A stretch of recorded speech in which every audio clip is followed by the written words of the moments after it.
De l'Afrique vers le monde. Canap 54, Canap 54, Canap 54, Canap TV. Africa 54 est la première chaîne de télévision panafricaine, généraliste et d'information de l'Afrique vers le monde. Chaque pays africain devrait avoir un représentant œuvrant en son sein afin de permettre l'éclosion des talents, pouvant également jouer de pont avec nos pays respectifs. Bref, nous sommes panafricanistes au sens absolu du terme. Canal Africa 54, dans sa devise, la première chaîne généraliste, culturelle et d'information de l'Afrique vers le monde.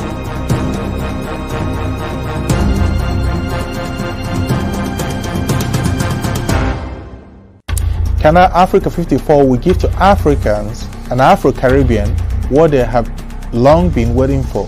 Expression of their own voice alongside the Western media and elsewhere in the globe. We aim to make the channel professional, sophisticated, contemporary. This channel will offer to viewers a unique experience in digital broadcasting. Our broadcasting and creative departments are dedicated towards having a constant flow of interesting and exciting programs.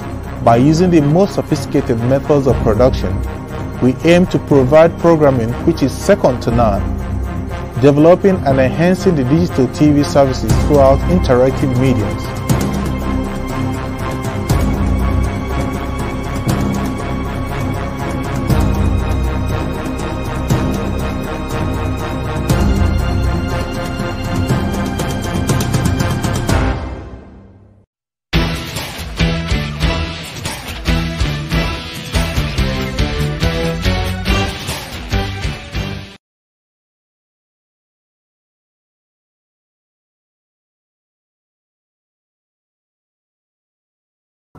Bonsoir et bienvenue à notre programme lié à l'histoire du Congo. Nous sommes très contents de vous recevoir en tout cas pour suivre cette émission. Nous sommes très contents en tout cas et très satisfaits de nombre de gens qui nous contactent après chaque émission. Nous sommes en tout cas encouragés par la plupart des téléspectateurs qui nous appellent de l'Afrique et ceux justement qui sont de l'autre côté, c'est-à-dire vers les États-Unis. Il y a un grand nombre de gens qui nous suivent au regard justement du décalage horaire que nous avons avec eux pendant que nous sommes nuit. De l'autre côté, il fait encore jour. Nous ne pouvons pas commencer cette émission sans remercier le plus grand nombre de téléspectateurs qui nous ont appelés récemment lorsque nous avons fait la première émission sur les héros oubliés. Jusqu'à la deuxième partie de l'émission, des héros oubliés, où nous avons parlé des comploteurs de l'indépendance du Congo, ceux qui ont comploté contre l'indépendance du Congo, contre la démocratie au Congo démocratique. Cette émission a fait un grand succès, nous le reconnaissons. Cette émission a attiré beaucoup d'attention et a réveillé l'esprit de beaucoup de Congolais, justement, qui ont découvert finalement que ceux pour lesquels nous voulions passer pour des héros du Congo ne le sont pas en réalité. La plupart, ce sont des bourreaux de l'indépendance, les bourreaux des martyrs de l'indépendance. La plupart, ce sont des gens qui ont joué un rôle néfaste justement à l'émergence de la démocratie au Congo démocratique, que l'on appelle aujourd'hui. La plupart, justement, ceux pour lesquels on est en train d'ériger des mausolées au Congo d'aujourd'hui, ont été hier ceux qui ont été contre l'avancée démocratique, ceux qui ont joué le rôle justement de freinage le développement du Congo. Inconsciemment ou consciemment, ils ont joué ce rôle-là. Mais voyez-vous que ce fait historique a été dissimulé sciemment, c'est-à-dire de bonne foi, ou dissimulé parce que les acteurs de l'époque n'ont pas voulu que les faits soient connus. Mais l'histoire est tellement têtue qu'il y a des archives qui ont parlé, il y a des gens qui ont vécu ces événements, qui ont écrit, et que les contemporains aujourd'hui n'ont pas fait attention dans ces ouvrages, en lisant entre les lignes, pour découvrir justement que, oui, l'histoire du Congo était entachée depuis 1960. Non seulement il y avait eu l'assassinat dont on parle de Patrice Emery Lumumba, pour lequel nous avons une pensée en tout cas patriotique, une pensée pieuse, mais également aux côtés de Lumumba, il y avait beaucoup de martyrs. Lumumba n'était pas mort seul. C'est cela l'angle pour lequel nous avons pris pour faire cette série d'émissions sur les héros oubliés. Nous avons parlé des héros oubliés. Nous avons parlé la deuxième partie de l'émission des comploteurs, justement, qui ont fait que ces héros soient oubliés, ces martyrs soient oubliés. Et donc, à cette troisième partie de l'émission, nous allons encore enchaîner sur cette série des comploteurs. Les comploteurs, il y en a eu tellement parmi les Congolais qui ont été abreuvés par les billets de dollars venus, le billet de francs belges ou des francs congolais de l'époque, corrompus justement jusqu'aux dents pour liquider la démocratie et liquider ceux qui luttaient pour le nationalisme et le patriotisme congolais, dont Patrice Emery Lumumba a sacrifié sa vie par la complicité justement de ses compatriotes. Et donc, ce soir, nous recevons encore une fois Dr Lominje, qui, ce patriote-là congolais, qui s'est donné justement le temps de lire entre les lignes, de lire chaque page de l'histoire, de lire chaque page des archives de l'histoire du Congo. Il en a décortiqué des éléments qui sont enfouis dans les pages pour lesquelles les Congolais ont du mal à décrypter. Voilà. Merci de nous retrouver. Alors, nous allons recevoir le docteur Lominje. Nous allons parler donc des comploteurs et assassins de la démocratie congolaise. Troisième partie de cette émission qui sera consacrée aux Congolais qui ont été chargés d'escorter Patrice Emery Lumumba vers le Katanga. Il y en a beaucoup, mais nous avons noté quelques noms. Nous allons parler ce soir de Victor Ndaka, Justin-Marie Bomboko, Damien Kandolo et de Major Mpongo. Voilà.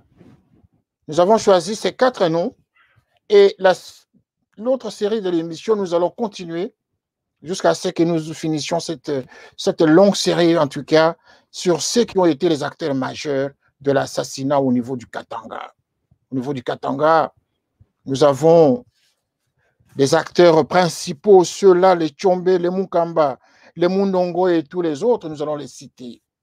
Mais n'oublions pas que dans ce schéma d'assassinat de la démocratie, il y avait eu un homme qui s'appelle Étienne Tshisekedi. Cet homme a joué un rôle majeur pour avoir été l'acteur majeur et principal, justement, parce qu'il a occupé un rôle important au niveau de la justice congolaise et du ministère de l'Intérieur pendant cette période, des 60 jusqu'à ce qu'il a collaboré avec le bourreau de la démocratie de l'époque, c'est-à-dire le président Mobutu. Ils ont été des grands amis. Nous recevons donc le docteur Lominje à notre duplex avec lequel nous allons discuter. Il va nous apporter la lumière sur cette troisième partie de l'émission liée à ceux qui ont joué le rôle d'escorte de Patrice Emery Lumumba. Professeur Lominje, bonsoir. Bonsoir, monsieur René Kitoko. Voilà, nous vous recevons encore une fois, professeur, pour continuer la série de nos différentes réflexions, de nos différentes analyses sur les faits qui ont marqué l'histoire de la République démocratique du Congo, comme je venais de l'annoncer. Professeur, qu'est-ce que nous pouvons retenir ce soir et quels sont les noms que vous avez mis sur la page de ce soir pour que nous puissions lire ensemble cette histoire dramatique de la République démocratique du Congo? Oui, avant d'aborder tout d'abord le sujet, j'aimerais remercier votre chaîne, tous vos collaborateurs, ainsi saluer vos téléspectateurs qui sont en train de nous suivre en ce moment. Donc, c'est pour moi encore un grand plaisir que vous m'ayez choisi pour que je puisse développer le thème d'aujourd'hui, le comploteur, la troisième partie.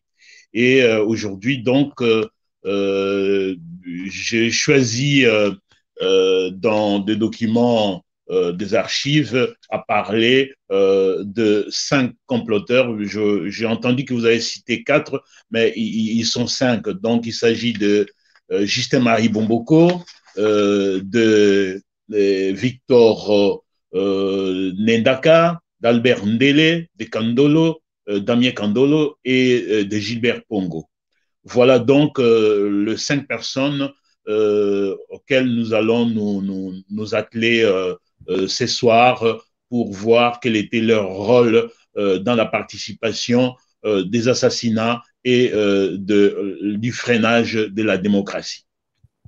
Voilà, comme d'habitude, professeur, j'aimerais justement que les téléspectateurs sachent que vous avez fait des recherches sur des ouvrages qui rapportent justement les faits de manière objective, hein, mais que ces ouvrages n'ont pas été manipulés par le temps sur les 60 ans de l'histoire du Congo depuis 60. Est-ce que vous pouvez nous confirmer que les documents pour lesquels vous êtes référés reflètent en tout cas la réalité de ce que vous allez nous raconter ce soir?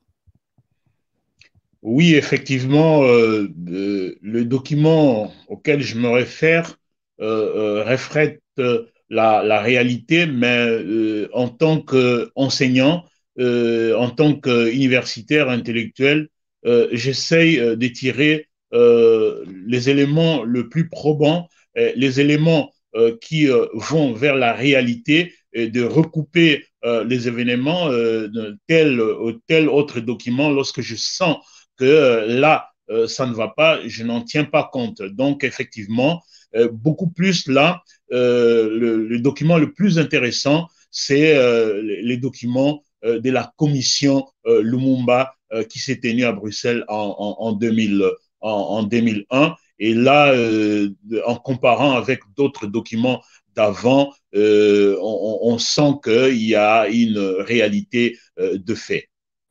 Pour l'objet de l'objectivité et pour le donner sens justement à ce que vous allez nous déballer ce soir, pourriez-vous à chaque fois, pour la stratégie en tout cas pédagogique, nous référer à chaque fois l'ouvrage pour lequel vous êtes contenté, vous avez pris le temps de consulter pour nous apporter une information. Ceci aiderait justement les autres à les consulter, ces mêmes ouvrages, de sorte qu'ils en tirent aussi des leçons sur ce qui est écrit dans ces différents ouvrages. Effectivement, c'est ce que je vais faire, mais à 90%, toutes les informations que je vais donner sont regroupées maintenant au niveau de la commission Lumumba qui s'est tenue à Bruxelles en 2001. Donc, les ouvrages auxquels je vais citer, donc Lumumba, Patrice Lumumba, les 50 derniers jours de Patrice Lumumba, les informations qui sont là-dedans sont les informations qu'on retrouve dans le document de la commission Lumumba. L'assassinat de Lumumba de Ludo de White, il a aussi été interrogé lors de la commission Lumumba. Donc, en général, à 90%, l'élément important aujourd'hui, c'est la commission Lumumba de 2001, parce que cette commission-là a essayé de regrouper toutes les informations qui sont apparues avant cette commission, et je compare, je recoupe les informations et je trouve la réalité des faits. Et donc, vous nous confirmez que nous allons parler de Congolais comploteurs, justement, ceux qui ont joué le rôle d'escorter Patrice Lumumba avec ses collaborateurs vers le Katanga. C'est de ça le sous-thème. C'est cela? Effectivement, donc ceux qui ont participé à l'arrestation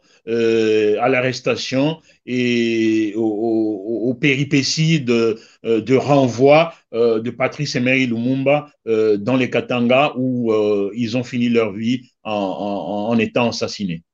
Voilà, vous avez la parole. Nous allons commencer par le cas de Justin Marie Bomboko, c'est ça, hein, dans votre schéma, dans votre plan? Oui. Je commencerai par Justin Marie Bomboko. Je vais de façon un peu serrée à vous présenter qui est Justin Marie Bomboko. Donc, la jeunesse d'aujourd'hui, ce sont les gens d'avant qui connaissaient Justin Marie Bomboko. Donc, il est né le 20 septembre 1928 et il a suivi l'école normale à Coquelativille entre 40-45 et donc l'école primaire et puis l'école normale. De 45 à 51, il a fait les sciences administratives à Kisanto Lovanium, donc, et puis sa licence en sciences politiques et diplomatiques à l'ULB à Bruxelles.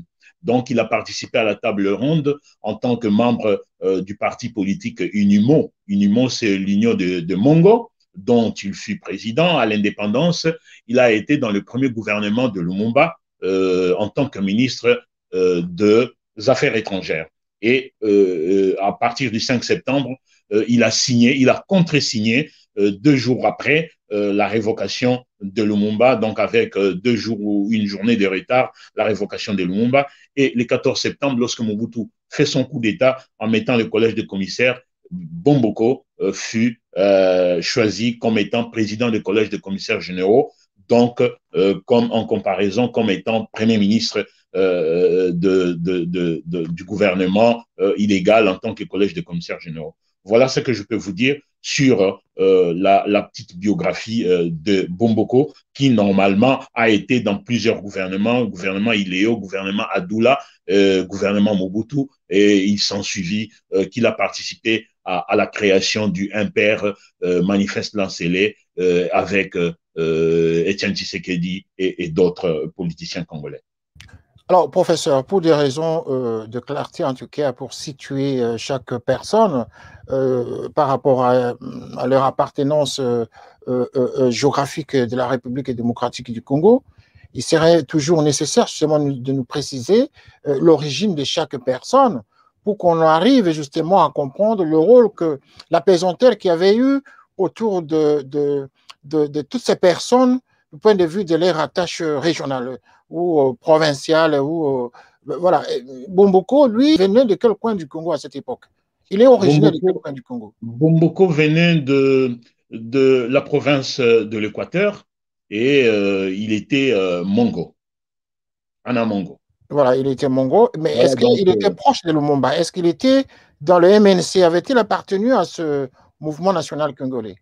Non, non, non, non, il n'était pas membre du MNC, il était un parti politique tribal, entre guillemets, donc Unimo, Union de Mongo, mais ces Unimo-là avaient des acquaintances avec le MNC, quoi. Donc on peut dire, bon, Anna Mongo, Lumumba était là, Bomboko était Mongo, donc ils avaient des acquaintances sur le plan ethnique en tant qu'Anna Mongo.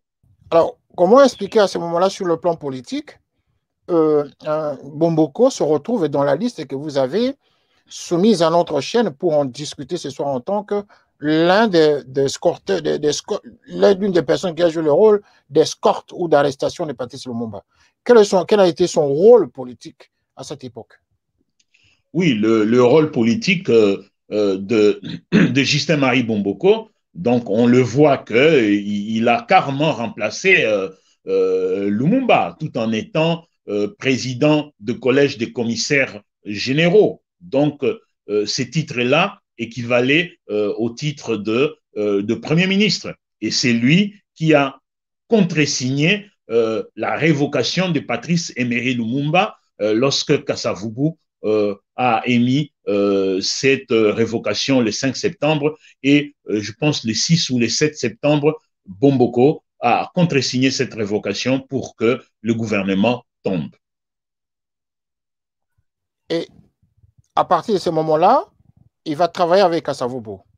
Essayez de nous donner un peu plus d'éléments à ce niveau-là. Leur collaboration, comment ils ont collaboré avec Kasavubu à partir de ce moment-là? Oui, à partir de ce moment-là, il a commencé à collaborer avec Kasavubu tout en étant président de collège de commissaires généraux, donc Premier ministre. Donc, le fait qu'il était devenu Premier ministre, entre guillemets, en remplacement de Lumumba de façon illégale, donc c'était logique qu'il puisse collaborer avec le chef de l'État Kasavubu. Donc, Bomboko, qui avait de relations très, très étroites avec l'establishment belge. Donc, c'est lui qui faisait le pont entre l'étranger et Kinshasa. Donc, on peut dire que voilà, il était le valet de l'extérieur. N'oublions pas qu'il était le ministre des Affaires étrangères en 1960, et n'oublions pas qu'il a étudié à Bruxelles, donc c'était un pont qui se faisait entre le Congo et la Belgique pour faciliter Joseph Kasavubu dans des relations et pour que ça aille vite, pour que effectivement Lumumba puisse être mis hors d'état de nuire. Donc, et là, c'est par le canal de Justin Marie Bomboko que beaucoup d'argent qui venait de la Belgique transitait. Donc, je pourrais vous dire que au moins, par exemple, de septembre 1960, septembre-octobre 1960, dans le compte de Webel à Bruxelles, dans le compte de Justin Marie Bomboko, on a versé, le ministère des Affaires africaines avait versé environ 122 841 francs belges à cette époque, mais avec un total jusqu'au 31 décembre 1960, le Congo a reçu environ 20 millions de francs belges pour corrompre et pour payer les militaires, pour corrompre les politiciens qui étaient contre Lumumba, afin que l'on puisse véritablement l'écarter. Et c'est là transité par Justin Marie Bomboko. Et donc, la complicité a été flagrante au regard de cette somme d'argent qui consistait justement à corrompre les acteurs politiques de la République naissante. Et donc, le but, c'était ici de contribuer à l'assassinat de Patrice Lumumba avec son gouvernement, liquider tout le monde, faire échouer justement le plan de Lumumba pour la démocratie en République démocratique du Congo. Voilà. Est-ce que Justin Marie Bomboko, qui était Mongo, comme ils aimaient s'appeler à l'époque, par la suite, avec son parti tribal l'UNIMO, avait-il eu une ascension quelconque après l'assassinat de Patrice Lumumba? Est-ce que son parti s'est échoué juste à cette époque-là où il a pu gagner gain de cause ou avoir une influence politique dans son parti, dans le cadre de ce parti-là, l'UNIMO?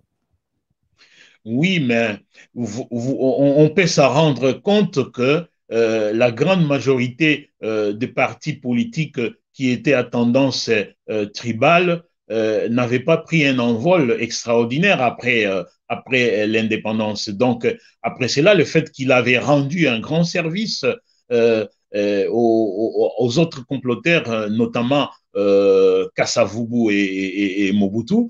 Donc, l'INIMO n'avait pas une assise politique à influence très grande. Donc, mais par contre, le fait qu'il avait rendu ces grands services pour éliminer Lumumba, et Bomboko est resté vraiment dans la politique congolaise très, très, très longtemps, sans pour autant avoir un parti politique qui avait de l'influence au Congo. Non, pas du tout. Mais le fait qu'il ait joué le rôle d'écarter Lumumba, c'est à ce moment-là qu'on l'a considéré et il est resté très souvent ministre des Affaires étrangères. Parce que nous parlons de la corruption.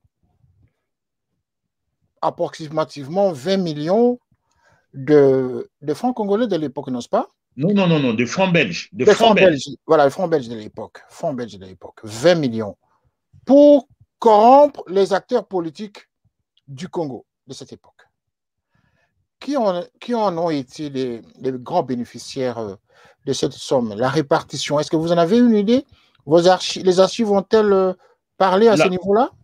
La répartition était beaucoup plus vers l'armée et certains hommes politiques qui normalement haïssaient Lumumba. Ils ont essayé d'en acheter beaucoup et d'autres sommes sont parties, on ose croire, dans le Kasaï et beaucoup plus dans l'armée et la sécurité. Et d'autres sommes sont parties au niveau de la sûreté où était Nendaka.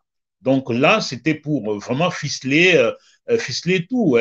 Il promettait que certains militaires seront promis et j'ai vu dans les archives Kouloufa, par exemple, c'était un militaire. Kouloufa était très proche de Albert Onawelo, qui était le cousin de Lumumba, et Kouloufa se connaissait avec Lumumba. Et Kouloufa est parti intervenir chez Mobutu pour dire, mais il faut arrêter cette histoire. Mobutu l'a engueulé et lui a donné de l'argent. Et cet argent-là venait tout des Bomboko qui en dispatchaient à l'armée et voire même le colonel Marlière, le Belge.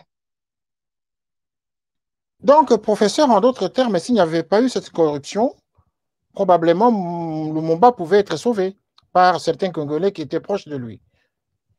On peut soupçonner cela. Effectivement, l'armée devrait normalement vraiment se révolter parce que c'était l'armée, le pilier le plus important pour anéantir Lumumba. Donc, l'armée et Mobutu. Et s'il n'y avait pas de l'argent, ça aurait été grave parce que normalement, c'est l'argent qui circulait. Hein. Ça aurait été grave. Et là, ça aurait été de fortes mutineries importantes. Alors, soyons un peu plus précis dans les termes, professeur. Donc, si cet argent consistait aussi à payer les militaires pour éviter la mutinerie, il ne s'agissait pas tout à fait de la corruption, en d'autres termes. Qu'est-ce que vous voulez insinuer par là? Il s'agissait de payer les militaires ou il s'agissait de les corrompre pour éliminer Lumumba? De quoi il s'agit? Oui, mais lorsque vous dites payer les militaires, donc payer les militaires, normalement, c'est dans le budget. Enfin, les prestations des militaires. Hein? Les prestations... Oui, mais payer les militaires, c'est dans le budget d'un pays. Les militaires réclamaient l'augmentation de leur solde, mais c'est dans le budget d'un pays. Mais cet argent-là ne venait pas du budget congolais. Cet argent-là venait du fonds secret en Belgique. D'ailleurs, dans le rapport de la commission belge, c'est marqué fonds secret. Donc, c'était de la corruption.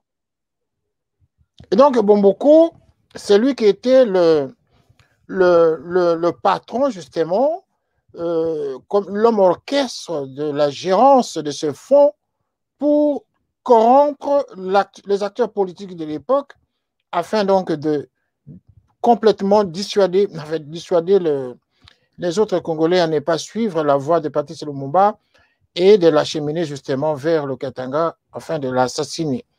Alors, maintenant, nous pouvons entrer au deuxième cas. Le deuxième cas, si vous avez parlé, vous voulez parler de Victor Ndaka. Victor Ndaka, quant à lui, de quoi il s'agissait? Je vais parler de Victor Ndaka. Victor Ndaka est né le 7 août 1923 à Buta, dans la région, dans la province orientale. Je crois peut-être qu'il était Moboa, et je pense qu'il était Moboa.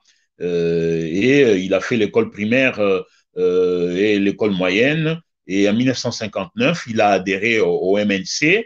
Et il a participé à la table ronde et à la place de Lumumba lorsque Lumumba était arrêté. Mais lorsque Lumumba, on l'a libéré, est venu à la table ronde, Lumumba a récupéré sa place. Et d'ailleurs, qui a amené un problème, une très grande discussion entre Paul Maurice et Ndaka, où Paul Maurice giflera Ndaka pour cela. Et en mars 1960, Ndaka quittera le MNC, il formera son MNC à lui, et en septembre 1960,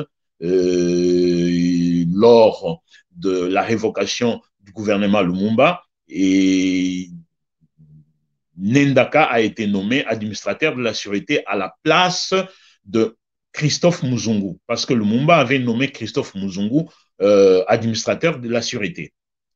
Voilà ce que je peux dire pour Ndaka, de la petite biographie. Et Ndaka, son rôle, c'était lui, on peut dire, dans un langage un peu entre guillemets, le garçon de course de cette période-là de collège des commissaires généraux. Et c'est lui qui faisait tout, c'est lui qu'on envoyait les télégrammes, les lettres pour aller arrêter, pour qu'on puisse arrêter Lumumba. Et lui, il envoyait ces gens de la sûreté pour faire tout. Donc, c'est vraiment Ndaka qui circulait au Congo avec des avions, aller jusque vers Kisangani, aller jusque vers Mouchi, donc à Tisville, à Mwanda. Donc c'est lui vraiment qui était la courroie de transmission entre le collège de commissaires et la sûreté pour vraiment que les choses puissent marcher très bien pour que l'on puisse normalement envoyer Lumumba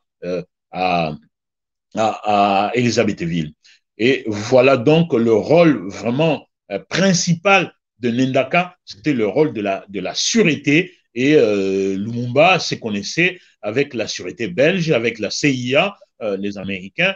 Donc, il faisait partie du groupe de Mbinza comme Bomboko et Albert Ndele.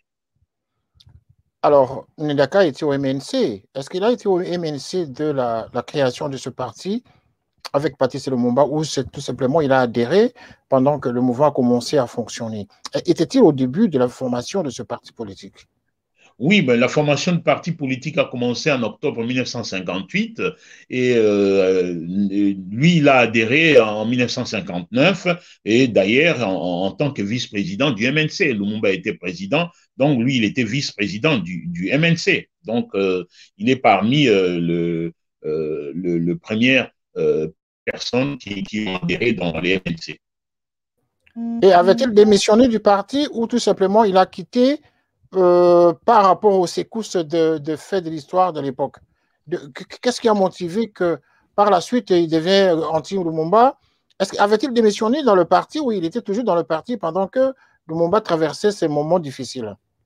Non, il avait démissionné. Bon, dans certains documents ou dans certains dires de personnes, il paraîtrait que, je le mets au conditionnel, il paraîtrait qu'il avait détourné de somme d'argent lors de la préparation de la campagne électorale de mai 1960 du MNC, et c'est pourquoi ils se sont brouillés avec Lumumba et il avait quitté de lui-même en mars 1960, avant même les élections.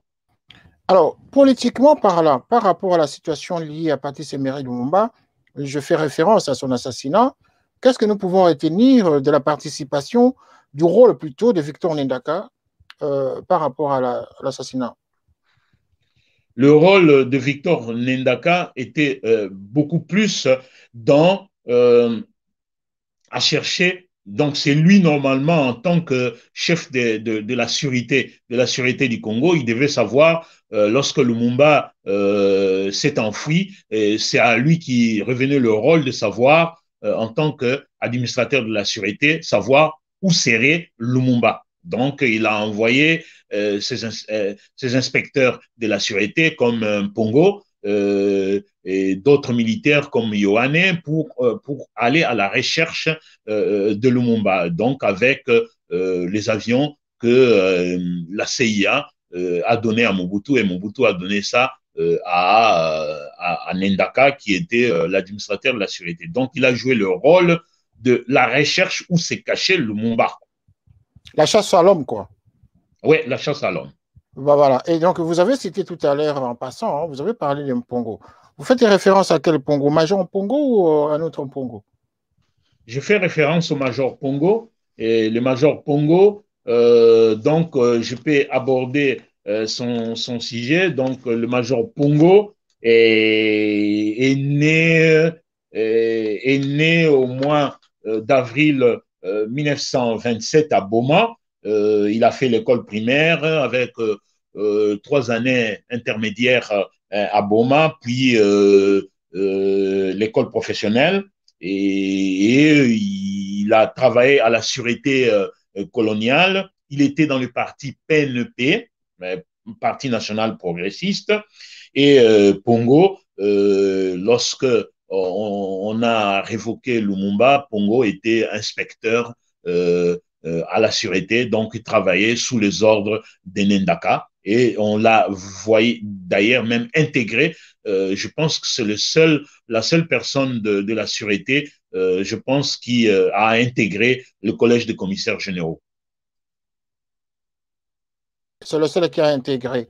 Et maintenant, quel a été son rôle politique? En fait, c'est lui qui a été recommandé, qui a été chargé d'arrêter Patrice Emery Lumumba lors de sa fuite, lors de sa cabale vers la province Oui, orientale.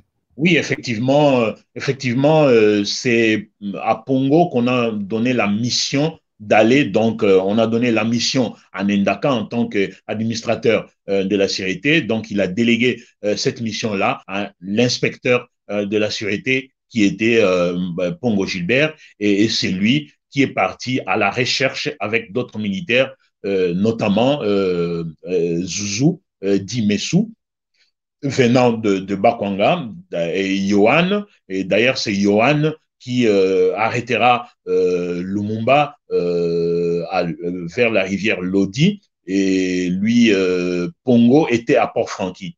Et Pongo à Port-Franqui, il est parti, il a envoyé le télégramme à Mobutu pour qu'on puisse lui envoyer l'avion et à la recherche de Lumumba. Lorsque Lumumba a été arrêté, donc là, il est parti jusqu'à Lulabour, Kananga, pour essayer de prendre les DC-3 et escorter Lumumba jusqu'à Kinshasa.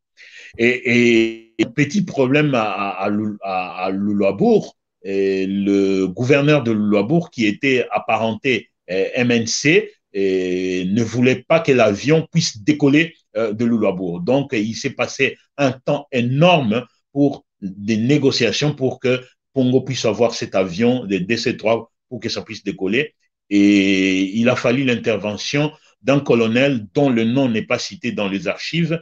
Et ce colonel-là qui a donné l'ordre à Pongo de pouvoir avoir cet avion. Et l'avion a décollé de Lulabour jusqu'à Port-Franqui. Et de là, on a embarqué Lumumba jusqu'à Kinshasa.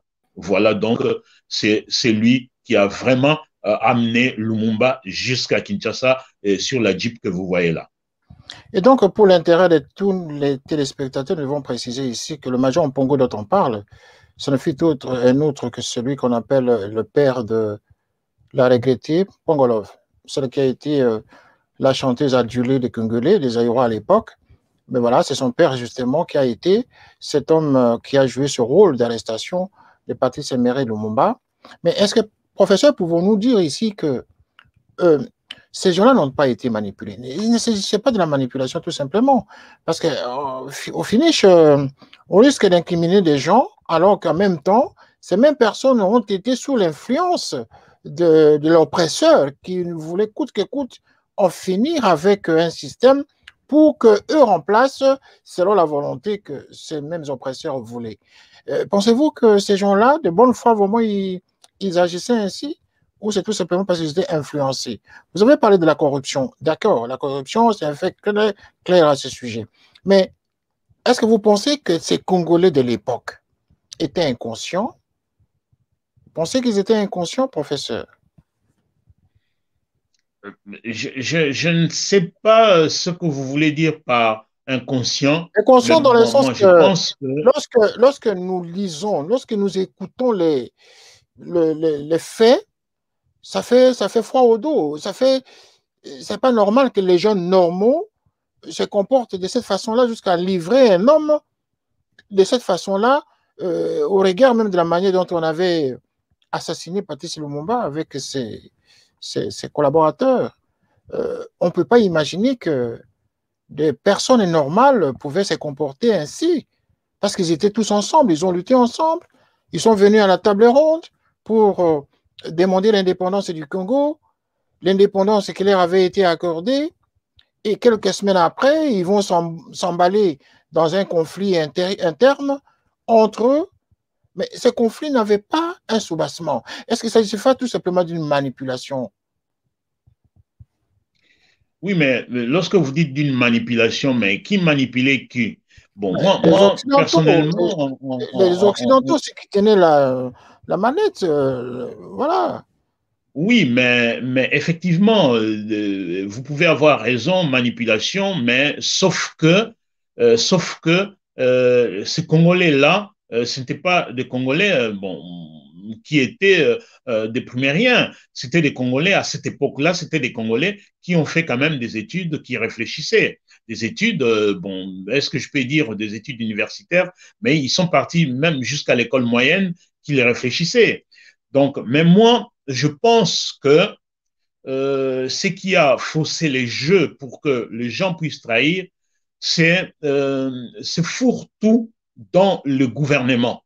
C'est fourre-tout dans la gestion de la chose publique. Donc, il était inconcevable que le MNC et ses alliés puissent gagner les élections en étant alliés et pouvoir former un gouvernement de large union nationale. Donc, c'était un fourre-tout. Donc, à l'instar de ce qui se passe maintenant aujourd'hui, de fourre-tout, des gens qui n'ont pas les mêmes convictions, ça finirait très mal avec des trahisons. Moi, je pense que c'est ça qui est la raison profonde de ces trahisons qui se faisaient. Vous vous rendez compte que dans un gouvernement où l'Abaco était minoritaire, le ministre des Finances était Abaco, n'était même pas du MNC. Vous vous rendez compte que quelqu'un qui a travaillé avec le service secret étranger était dans les cabinets de Lumumba. Donc, c'était la confiance mal placée et ce sont ces gens-là qui ont trahi. Donc, moi, je pense que, personnellement, je pense que c'était ce gouvernement fourre-tout, ce mélange-là de contre-nature qui a faussé le jeu. Ou alors, autrement, on peut dire aussi que Lumumba a été, excusez-moi le terme, hein, ce n'est pas un terme réducteur, c'est au regard de l'analyse que nous faisons, est-ce qu'on peut considérer que Lumumba était naïf? Ou c'est tout simplement la recherche de la paix, de la concorde nationale, ou tout simplement par excès de vouloir défendre l'esprit nationaliste qu'il a justement trahi? C'est 50-50. Hein. Il y a naïveté et il y a amour du pays, amour du travail ensemble. Bon, le MNC n'a pas eu la majorité absolue. Donc, avec 41 députés sur 137, avec ses alliés, ils n'avaient pas la majorité absolue. Donc, il devait composer avec d'autres formations politiques nationalistes comme le Balubakat, le CREA, pour avoir une majorité absolue. Mais bien qu'ils aient eu la majorité absolue avec les alliés, Lumumba avait peur, par amour du pays, que le pays puisse éclater avec ces chantages que Kasavubu faisait pour revivifier le royaume Congo, les chantages que Tshombe faisait pour faire la sécession. D'ailleurs, ça s'est vu qu'il a dû faire la sécession. Or, par exemple, Tshombe, on dit souvent que Lumumba n'avait pas approché Tshombe pour être dans le gouvernement. C'est faux. Il y a un courrier que Lumumba avait envoyé à Tshombe pour qu'il puisse être dans le gouvernement. Tshombe n'a jamais répondu à ces courriers. Donc, on peut dire oui, naïveté, mais en grande partie, un grand homme d'État qui voulait que tout le monde puisse participer à ces premiers gouvernements pour la cause nationale. Et voilà, c'est tout le monde là l'a trahi. Tout le monde l'a trahi, y compris Damien Kandolo. Damien Kandolo, qui était aussi membre du MNC, et qui, on peut dire en d'autres termes que finalement, ce sont les Lumumbistes eux-mêmes qui ont trahi Lumumba, en grande partie. Parce qu'ici, on retrouve aussi Damien Kandolo, qui était membre du parti, du MNC, qui était même dans le cabinet, dans son cabinet, c'est-à-dire le parti Lumumba, mais qui va aussi jouer ce jeu de comploteur. Comment ça se fait que Kandolo, dites-nous en gros, qui était Kandolo, professeur? Oui, mais Kandolo est né le 10 septembre 1923 à Boma. Il était Tétéla. Son épouse était Muyombe du Congo central, d'ailleurs même avec des liens de famille avec le chef de l'État Kasavubu. Et il a étudié à Boma, à la colonie scolaire de Boma. Il a terminé ses études moyennes en 1940 et il a commencé à travailler comme commis dans l'administration coloniale. Donc, il a occupé, c'était quand même le premier Congolais qui a occupé beaucoup de postes au niveau du ministère des Affaires étrangères, secrétaire général au niveau des affaires foncières en 64, et il a été même PDG de la Gécomine, dans les temps que c'était Gécomine. Il était à Collectric CNL actuellement, et il était membre du MNC, et à l'indépendance, d'ailleurs, le Premier ministre Lumumba l'a nommé comme étant chef de cabinet responsable de la sécurité, parce que Lumumba était en même temps Premier ministre et ministre de la Défense. Donc, il était là. Mais moi, je pense, tel que vous le dites, on a infiltré Lumumba, le MNC a été infiltré par des taupes, Donc, Mobutu a été membre du MNC, mais il travaillait avec la sécurité belge. Moi, je pense Kandolo, la même chose, Nendaka, la même chose. Donc, ce sont des gens qui ont infiltré les MNC pour vraiment avoir des informations précises dans les MNC et transmettre. Et là, Lumumba croyait qu'il travaillait avec des gens sincères. Or, ce sont ces gens-là qui l'ont trahi. Alors, sur le plan de l'assassinat, Kandolo comme tel, avait-il été dans ce plan jusqu'au bout? À partir de quel moment sa présence va s'arrêter dans ce schéma d'escorte vers le Katanga? Oui, Kandolo, autant que Nendaka et Ndele ont joué un grand rôle. Le conseiller de Kandolo en octobre 1960, c'est monsieur Laé, un Belge Laé, qui était conseiller de Kandolo. Et Laé, lorsque il a quitté Laé, était, je pense, l'adjoint du chef de la sûreté du Congo belge, et à l'indépendance, il n'y était plus. Il est devenu conseiller de Kandolo au mois d'octobre, juste après la révocation de Lumumba. Et Laé est parti de l'autre côté au Congo-Brazzaville, à l'ambassade de la Belgique au Congo-Brazzaville. Et c'est de là que Kandolo communiquait avec Laé par de phonie pour demander à Laé à ce que Laé puisse appeler Elisabethville, donc Tchombe, afin d'accepter Lumumba au nom du collège des commissaires. Donc voilà, le rôle de Kandolo, c'était la jonction avec l'establishment belge à Brazzaville. Pour pouvoir peser sur Tchombe, afin de lui faire accepter l'escorte de Lumumba vers le Katanga, c'est ça? Effectivement. D'ailleurs, le 14 janvier 60, 3 jours avant le départ de Lumumba, Kandolo appellera Laé pour lui dire, en tout cas, faites le nécessaire pour convaincre Tchombe afin qu'il puisse accepter Lumumba. Et en ce moment-là, le gouverneur Ndele, par exemple, celui qui deviendra gouverneur, Albert Ndele, quel a été son rôle à ce moment-là? Quel a été son rôle? Parce que son nom se retrouve aux côtés de Ndele. Quel a été son rôle? D'abord, présentez-nous l'homme Albert Ndele. Qui était-il?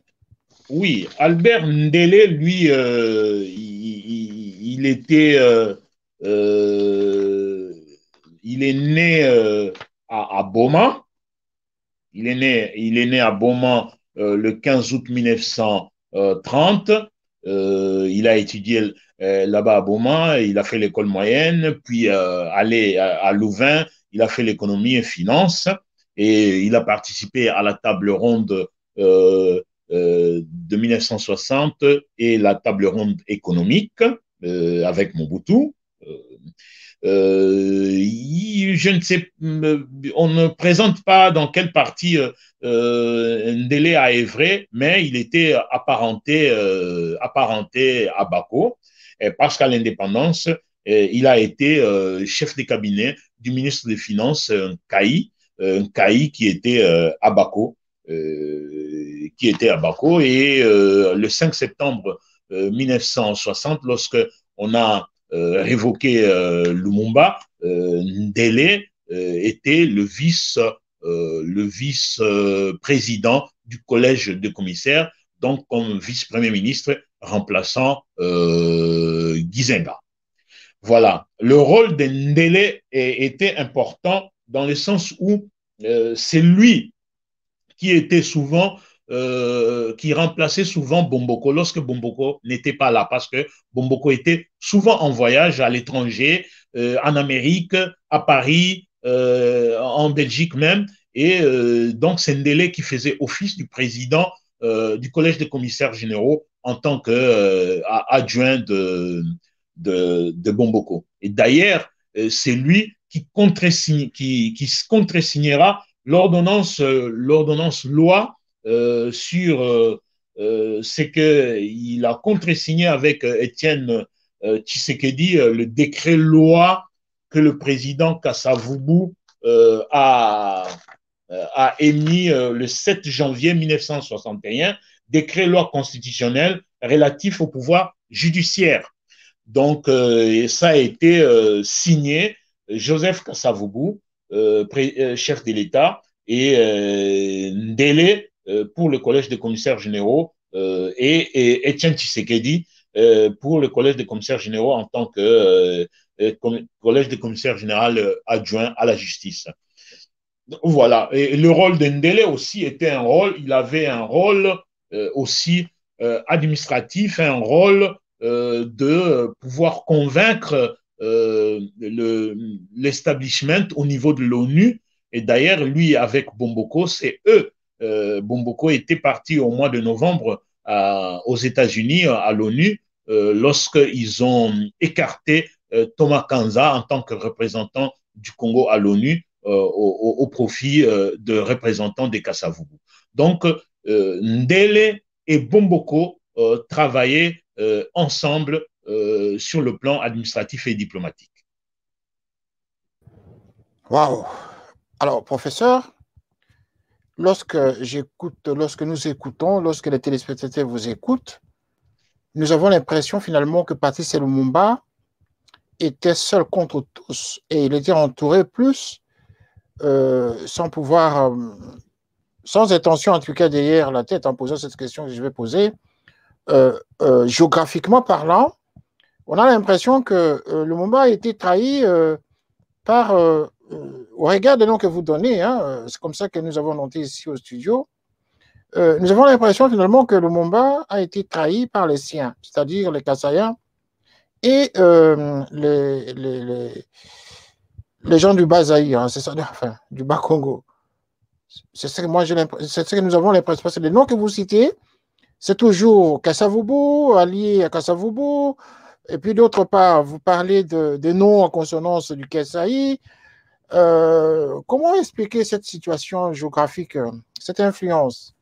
C'est la faute de Lumumba aussi, d'avoir plus donné confiance aux siens, et Kasavubu aussi a ramené les siens, et ça a constitué cette guerre entre le Kasaï et le Bas-Zaïre, le Bas-Congo. Oui, effectivement, bon, le Premier ministre Lumumba n'en pouvait rien parce que il y avait un poids politique, le poids politique de chaque parti. Donc là, j'aimerais attirer l'attention de tout le monde que le collège de commissaires tel que ça a été constitué, on remarquera que sur le plan ethnique et régional, la grande partie des gens qui composaient le collège des commissaires était du Congo central, donc Bas-Congo, et une partie des Bangala à l'Équateur, et à l'Équateur, c'était beaucoup plus le militaire. Beaucoup plus le militaire. Et en politique, bon, vous retrouvez Bomboko, vous retrouvez même Bolikango, entre guillemets, et en grande partie, c'est les Kasaï, surtout le sud Kasaï, et effectivement, certains étaient là. qui étaient mécontents de ne pas avoir eu de poste au niveau gouvernemental. Une petite partie orientale seulement, donc vous retrouverez Nendaka et Lengema. Donc voilà ce que je peux dire. Mais alors, d'où vient l'explication qu'ils étaient contre Lumumba? Donc d'emblée, le Congo central était déjà contre Lumumba parce que le Congo central, et c'était normalement, tel que j'avais dit l'autre fois, Kasavubu s'était dégonflé, normalement, et c'était pour l'indépendance de Bakongo. Et il ne voulait pas l'unité nationale, il voulait le fédéralisme. Donc, le Bakongo déjà était contre Lumumba. Et les Baluba, dans le sud Kasaï, la haine commencera tout d'abord par le fait que Lumumba a su jouer son jeu, recrutant au niveau du MNC, au niveau des alliés du MNC, dans le Kasaï, chez les Bassongais, et ainsi même chez les Baluba, parce que comme Lumbala, Jacques Lumbala était un Moulouba de Chilenge, mais c'est Lumumba qui l'a amené là-bas. Je citerai pour la jeunesse lumumbiste dans le Kasaï, Nzuzi Emmanuel était de là-bas. Donc, mais alors, d'où vient cette haine-là des Kassaïens contre Lumumba? Ça a commencé tout d'abord avec Kalonji, où les Belges ont essayé de manipuler Kalonji lorsque il devait partir à la conférence panafricaine à Accra. Ils ont refusé à donner à Kalonji le visa, le visa de sortie, mais tout en disant à Kalonji que c'est Lumumba qui n'a pas voulu que Kalonji y aille alors que c'était faux. Ça, c'est le premier couac avec Kalonji. Et deuxième couac, vous vous souvenez qu'il y a eu des troubles entre Kassaïens, entre eux-mêmes, donc les Louloua et le Louba du Sud Kasaï. En 1959, il y a eu ces troubles-là, et ces troubles-là étaient dus à un match de football qui s'est joué à Louloabour. Et ces matchs de football-là, il y avait un joueur qui s'appelait Chibalabala, qui était un meilleur joueur, mais il était Louba. Mais à la sortie, tellement qu'il avait marqué beaucoup de buts, et les supporters ont voulu normalement embrasser ces joueurs avec ces méli-mélos de gens, cette foule-là, et Chibalabala a été piétiné, il en est décédé. Et voilà, le Baluba du Sud Kasaï ont déclaré que ce sont les Louloua qui ont tué Chibalabala, qui était Moulouba, et les troupes de 59 a commencé comme ça. Or, la grande majorité des Louloua étaient MNC.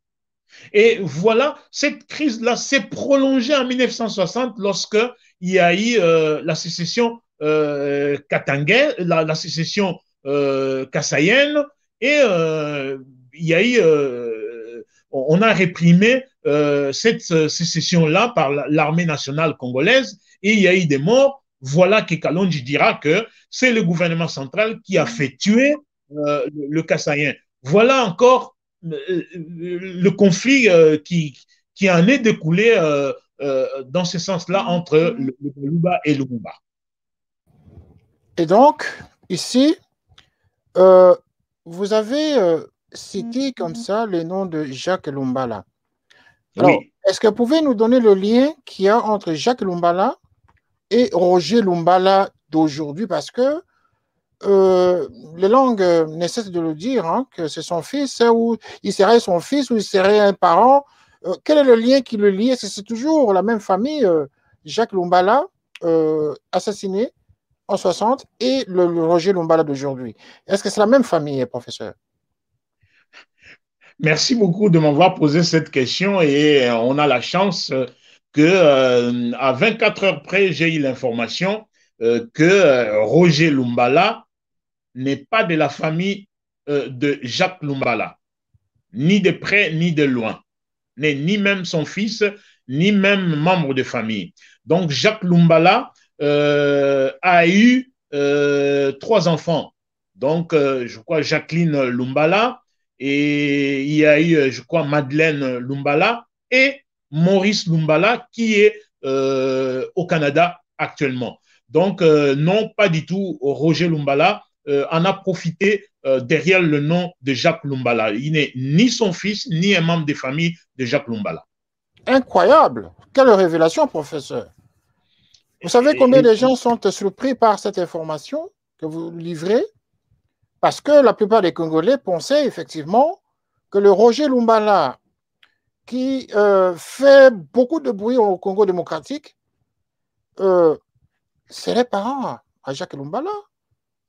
Avez-vous bien lu les pages de votre histoire où vous avez eu des témoignages de sa propre famille, où vous avez parlé directement aux enfants présumés de Roger Lumbala, de Jacques Lumbala en question, qui vous ont confirmé cette information-là? Parce que tout ce temps que le RDC existe, après un certain moment, on entend parler de Roger Lumbala, qui fut même candidat à la présidentielle de la République. Et on connaît les dégâts que ce monsieur a commis au Congo démocratique et jusqu'à se retrouver aujourd'hui là où il est. Et c'est au nom de Roger Lumbala, c'est au nom de Lumbala, pour lequel la plupart des Congolais pensaient que ce Roger Lumbala serait le fils, ou un parent en tout cas, de Jacques Lumbala. Je peux vous confirmer avec certitude que l'information que j'ai eue de sources vraiment sûres de la famille même de feu Jacques Lumbala, que Roger Lumbala n'est pas de leur famille. Donc, je citerai même que c'est le fils Jacques Lumbala qui me l'a confirmé hier. Et donc, nous pouvons dire et conclure en même temps en disant que l'usurpation d'identité et l'usurpation des noms en République démocratique du Congo n'est pas un fait nouveau. Voilà encore un Lumbala qui nous a embarqués dans cette illusion, nous faisant croire qu'il venait justement, il était de la descendance de la famille Lumbala. Voilà, professeur, nous allons terminer bientôt cette émission. Alors, je voudrais en tout cas vous poser la question ici de savoir qu'est-ce que nous pouvons retenir alors de ces quatre personnages, de ces quatre personnalités politiques de l'époque qui ont joué ce rôle dans l'assassinat de Patrice Emery Lumumba. Est-ce que le rôle qu'ils ont joué était un rôle important? Est-ce que ce rôle-là seul suffit pour que l'on soit aujourd'hui du côté de l'histoire, c'est-à-dire considérer que ce sont des comploteurs de l'indépendance, des comploteurs de l'assassinat de la démocratie? Est-ce qu'on peut les mettre dans cette liste? Oui, effectivement, on peut le mettre dans cette liste parce que déjà, au préalable, que Justin-Marie Bomboko a contresigné la révocation du Premier ministre Lumumba. Donc déjà là, c'était une faute grave de façon illégale, révoquer un Premier ministre qui a été un élu du peuple sans pour autant passer par le Parlement. D'ailleurs, à la Conférence nationale souveraine, ils ont reconnu que cette révocation était illégale.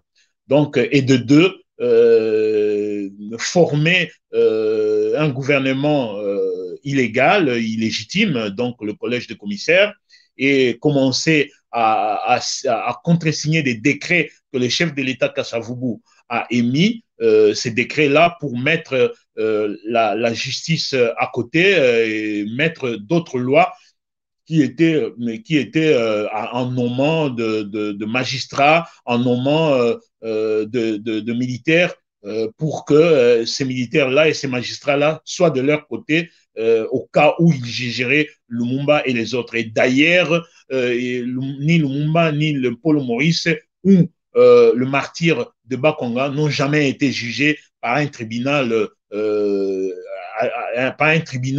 l'État congolais. Sauf peut-être si c'était un tribunal de coutumiers. Donc, et ces gens-là, effectivement, sont de comploteurs qui ont agi en âme et conscience en prenant de l'argent de l'étranger pour essayer de détruire la démocratie qui a commencé le 30 juin 1960.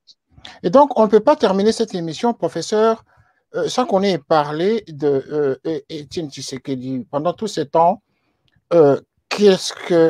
quel rôle jouait-il en coulisses? Avait-il aussi été corrompu, lui qui était le premier docteur en droit, lui qui était le juriste de l'époque, le juriste, le cerveau monteur de droit du Congo? Quel rôle avait-il joué? Avait-il été aussi corrompu, Monsieur Étienne Tshisekedi? On ne saurait, je ne saurais dire qu'il a été corrompu ou pas parce que je ne sais pas comment Justin Marie Bomboko dispatchait cet argent-là au niveau du collège des commissaires. Et d'ailleurs, je pourrais dire dans le procès-verbaux, on lira qu'ils réclamaient leur, entre guillemets, leur prime. Et d'ailleurs, il ne voulait même pas, Etienne Tshisekedi ne voulait même pas qu'ils arrêtent, ils voulaient continuer leur mission. Et d'ailleurs, c'est ce qui a fait que le président, le chef de l'État, Kassavou, puisse prolonger leur mission au-delà du 31 décembre. Mais son rôle le plus important en tant que juriste, parce que normalement, si le collège des commissaires généraux n'avait pas une personnalité juridique, une assise juridique, on devrait normalement dire que c'était personnalisé. Mais or, le chef de l'État, Joseph Kasavubu, a émis un décret-loi reconnaissant le collège des commissaires généraux et sur le plan de droit, Étienne Tshisekedi a signé le décret-loi qui a fait que la justice soit mise de côté par rapport à la loi de 1958. Et d'ailleurs, la lettre qu'il avait envoyée à l'empereur, entre guillemets, Kalonji, le prouve bien qu'il avait la justice en main. D'ailleurs, vous vous rendez compte, le ministère de la Justice, c'est un ministère important pour des choses graves. Et ce courrier-là montrait que les crapauds Lumumba était déjà maîtrisé et on attendait tout simplement qu'il puisse aller à Elisabethville. Et d'ailleurs, pour conforter mon idée, la vraie destination de Lumumba et Paul Maurice était à Bakwanga. Si on regarde le plan de vol, c'était à Bakwanga. Donc, à 24 heures près, la destination a été changée par cette demande-là pressante de Kandolo et pour Elisabethville. Donc, voilà ce que je peux dire sur le commissaire général adjoint chargé de la justice. Qu'est-ce qu'il en était alors à ce moment-là de l'importance du courrier de Tshisekedi? Parce que ce courrier n'avait plus d'importance à ce moment-là. Parce que ce courrier était destiné au Molopoué de Bakwanga. Et maintenant, on change la destination. Ici, le courrier de Tshisekedi n'a plus d'importance parce que ce courrier ne s'adressait pas au Katanga. Hein. Non, non, mais le grand problème dans le courrier qu'Étienne Tshisekedi avait émis le 23 décembre 1960, c'était pour annoncer que le Premier ministre Lumumba a été maîtrisé. Et jusqu'à ce moment-là, il n'y avait pas encore le plan pour l'assassinat de Lumumba, ça serait dans quelle ville. Mais en général, la destination, c'était Bakwanga. C'est pourquoi il avait déjà commencé à annoncer qu'ils viendront à Bakwanga. On va vous les envoyer comme on a maîtrisé leur chef. Donc, on va vous envoyer ces lieutenants-là. Donc, normalement, la destination était Bakwanga à partir du 23 décembre. Mais à la dernière minute, au mois de janvier, la destination de Lumumba a été changée. Donc, on ne peut pas dire que ça ne vaut pas la peine, mais on a commencé à éliminer les nationalistes petit à petit. Et la responsabilité partagée, n'est-ce pas, entre les Congolais, d'une part, et les Belges et les Occidentaux, je veux dire les puissances occidentales, de l'autre côté. Comment pouvez-vous répartir ces responsabilités au niveau de l'assassinat de la démocratie en République démocratique du Congo? Est-ce que ce sont les Congolais qui en ont été plus responsables ou c'est plutôt les Occidentaux qui, avec des billets d'argent, ont réussi justement à corrompre les Congolais? Quel est votre point de vue pour terminer l'émission? Mon point de vue sur cela, euh, nous avons été un pays indépendant, souverain.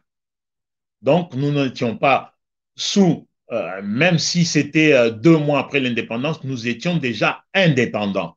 Donc, moi, je pense que les Congolais devraient réfléchir en tapant la main sur la table. Ils ne devraient pas avoir la dictate de l'étranger. Nous étions indépendants, nous n'étions pas une colonie, nous n'étions pas sous la colonisation des Belges, nous étions déjà indépendants. Donc, pour moi, le Congolais porte une très forte responsabilité en tant qu'un pays indépendant. On ne peut pas accepter que les gens de l'extérieur puissent vous dicter et vous accepter alors que vous êtes indépendant. Et comment, pour terminer en tout cas, professeur, il y a d'autres questions qui nous reviennent ici. Comment pouvez-vous juger la relation Mobutu-Tshisekedi qui commence comme ça depuis le début des années des indépendances jusqu'à la fin de leur vie? Ils étaient presque ensemble, quoique Tshisekedi se soit en tout cas tourné vers le peuple en luttant contre la dictature du président Mobutu. Est-ce que vous pouvez nous répéter encore ce que vous avez dit l'autre fois en nous disant qu'à partir à partir de certains moments, Tshisekedi avait changé Kazakh, bien sûr, par rapport au comportement politique du président Mobutu, son allié de tous les jours. Est-ce que son combat contre Mobutu était sincère? Personnellement, je ne pense pas que le combat contre Mobutu était sincère. Pourquoi? Parce que Mobutu n'a pas décrété la dictature en 1980. Non, pas du tout. La dictature a commencé à partir de 1960. Il s'est préparé étape par étape. Donc, lorsqu'il a fait son coup d'État en 1965 et formé en 1967 le parti Impair, et le manifeste lancé a été écrit par Etienne Tshisekedi et d'autres politiciens, notamment Bomboko et les autres, et Lekitima. Mais en 1970, juste 5 ans qui achevait le timing qu'avait donné le haut commandement de 65 à 70, et Mobutu a continué. Ils ont continué avec Tshisekedi. Ils en ont assassiné d'autres après, donc avant 70. Donc, je pense aux pendaisons de 66. Donc, Etienne Tshisekedi ne pouvait pas venir se réveiller qu'en 1980, 82, disant que Mobutu était un dictateur, machin. Non, ils ont,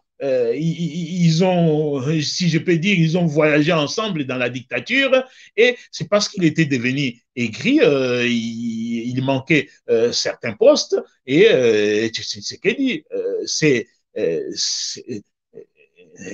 vu quitter Mobutu. Et d'ailleurs, là, vous montrez la photo avec leur toque de léopard, tous ensemble, avec les Bomboko. Vous voyez, ils sont là, ils ont commencé en 60 ensemble avec le collège de commissaires généraux. Et il est là, de l'armée au milieu, et les deux de collège de commissaires généraux, de part et d'autre, Bomboko et Tshisekedi. Donc, il ne peut pas se réveiller d'un coup en 1980 que je deviens opposant de Mobutu. Il devait normalement être opposant de Mobutu à partir de 1965, lorsque Mobutu a fait le coup d'État. Et donc, c'était un allié fidèle jusqu'à la fin de leur vie sur Terre. Hein. Effectivement, allié fidèle jusqu'à la fin de leur vie. Il est venu à Nice l'embrasser pour demander le poste de Premier ministre pour contrecarrer Mouzé Kabila. Donc, qu'est-ce qu'on peut dire? Il n'est pas venu pour l'embrasser parce qu'il était malade. Je pense qu'il était venu pour qu'il lui passe le poste. L'histoire nous renseigne que le maréchal Mobutu, finalement, lui avait fait confiance. Il était nommé ministre, non? Premier ministre, je crois, après son départ de Nice. Premier ministre, il a été nommé Premier ministre seulement en parole, hein. Il n'y avait pas une ordonnance présidentielle qui a été signée, c'était en parole, hein. Donc, c'était joué avec le Zaïrois à l'époque, hein. Donc, du 2 avril jusqu'au 9 avril, donc 7 jours, 7 jours en tant que Premier ministre par parole, hein. Il n'y avait pas d'ordonnance, hein. Voilà, il n'y avait pas d'ordonnance. Les relations tissées entre Mobutu et Tshisekedi ont été des relations que tous les Congolais avaient constatées, entre le froid et le chaud, en d'autres termes. Ce sont deux personnages justement qui ont marqué l'histoire des comploteurs de l'indépendance de la démocratie en République démocratique du Congo, parce que l'une a été juriste et l'autre a été l'ordonnateur justement des stratégies, n'est-ce pas, qui a amené le pays vers la dictature, qui a assassiné, qui s'est imposé par sa politique de violence et des assassinats justement, et donc il a marché sur le peuple congolais comme pas possible. Professeur, nous sommes à la fin de l'émission. Que pouvons-nous retenir ce soir pour l'intérêt des Congolais qui nous regardent et qui ont suivi cette émission? Qu'est-ce que nous pouvons retenir de ces 4 comploteurs de l'histoire du Congo, ceux qui ont participé, comme tant d'autres, justement, à l'assassinat de la démocratie en République démocratique du Congo, dont aujourd'hui nous voyons les conséquences. Le Congo n'arrive pas à décoller. Est-ce que c'est parce que nos anciens, nos parents, n'ont pas été à la hauteur? Qu'est-ce que vous pouvez nous dire pour conclure cette émission, professeur Lomé Djelulu, par rapport à ces 4 personnages? Je rappelle en même temps que l'émission va continuer, la série des comploteurs continue, jusqu'à ce que nous chutions sur le cas de Tshombe, Mukamba, Monongo Godefroy. Nous finirons par ces cas-là. Nous n'avons pas encore parlé de Tshombe, qui a joué un rôle important au niveau du Katanga. Ceux qui ont été les témoins du jour et de l'heure de l'assassinat de Patrice Emery Lumumba. Oui, le Tshisekedi avait commandité, le Mobutu avait commandité. Tous les autres ont commandité. C'était parmi ceux qui ont commandité, qui ont comploté, mais ils n'ont pas été sur les champs d'abattage, comme on peut l'appeler. Ils n'ont pas été là ni à l'heure exacte. Ils n'ont pas vu comment Lumumba a été abattu, mais ils ont téléguidé des gens qui ont exécuté. Donc, nous parlerons prochainement de Tshombe, Mukamba, Monongo et tant d'autres. Professeur, pour terminer l'émission, qu'est-ce que vous allez nous dire de ces 4 cas dont nous avons fait allusion ce soir? Oui, mais ce que j'aimerais, mes interventions, c'est tout simplement pour réveiller la jeunesse actuelle congolaise qui ne connaissait pas les hommes politiques d'avant, et ainsi que d'autres jeunesses, hein, la jeunesse d'avant, qui ne lisent pas assez, qui ne fouillent pas assez dans les archives, ou d'autres personnes font semblant de ne pas savoir ce qui s'est passé vraiment dans le temps.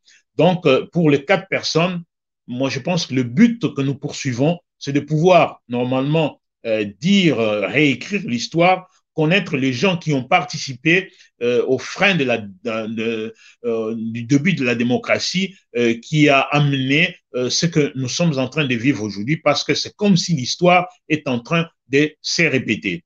Alors, au passage, si vous allez me permettre, cher frère René Kitoko, vous avez dit que nous allons chiter avec Tshombe et les autres du Katanga, mais avec votre autorisation, j'ai eu beaucoup de coups de fil pour dire qu'on a oublié le martyr de Bakwanga. Mais je pense que après Tshombe et les autres, je pense qu'avec votre autorisation, votre chaîne nous permettra de pouvoir parler effectivement de martyrs de Bakwanga. Pour l'intérêt de l'histoire, pour l'intérêt justement des peuples congolais, pour l'intérêt des archives, pour l'intérêt justement de l'histoire que Patrice Lumumba avait dit, le peuple congolais, les Congolais eux-mêmes vont réécrire leur propre histoire. Nous ne pouvons pas refuser cette proposition, professeur. Vous êtes le bienvenu à nous apporter des éléments pour l'intérêt des Congolais. Merci d'avoir suivi cette émission. Vous avez été les nôtres, vous avez été si nombreux, vous continuez à nous écrire. Nous recevons beaucoup de mails pendant l'émission, mais nous ne pouvons pas réagir. Nous allons, comme d'habitude, vous répondre dans la semaine après l'émission. Merci et continuez à regarder les programmes de Canal Africa 54 et de Télé Saturne. Nous sommes avec vous tous les jours. Continuez à nous suivre car cette chaîne est la vôtre. Les deux chaînes sont les vôtres. Si vous avez loupé cette émission, vous pouvez aller sur Canal 54 qui émet sur satellite et dans des box africains d'Europe et d'Asie. Nous avons la chaîne Canal Africa 54 qui émet 24 heures sur 24. Si vous n'avez pas eu la chance de suivre cette émission, mais néanmoins, vous pouvez toujours suivre cette émission sur les plateformes de YouTube et Facebook, de Télé Saturne et également les Canal 54. Donc, vous avez la possibilité de voir et revoir ces différentes émissions que nous produisons à partir de nos studios ici dans notre pays d'existence. Merci alors à tout le monde. Merci, professeur, d'être venu encore une fois. Et nous vous serons gré de vous retrouver encore une fois la prochaine fois. Hein. Nous allons déterminer le jour, mais ça ne sera pas trop loin et ça sera très bientôt. Nous allons annoncer au courant de la semaine quand est-ce que vous serez disposé justement à passer encore à l'antenne pour nous parler de ces cas que vous avez évoqués tout à l'heure. Merci à vous et Télé Saturne vous remercie par mon canal. Soyez prudents chez vous et à la fois prochaine. Au revoir. Canal 54 TV, la première chaîne généraliste culturelle et d'information de l'Afrique vers le monde. Canal 54, Canal 54, Canal 54, Canal TV. Africa 54 est la première chaîne de télévision panafricaine, généraliste et d'information de l'Afrique vers le monde. Chaque pays africain devrait avoir un représentant œuvrant en son sein afin de permettre l'éclosion des talents, pouvant également jouer de pont avec nos pays respectifs. Bref, nous sommes panafricanistes au sens absolu du terme. Canal Africa 54, dans sa devise, la première chaîne généraliste culturelle et d'information de l'Afrique vers le monde.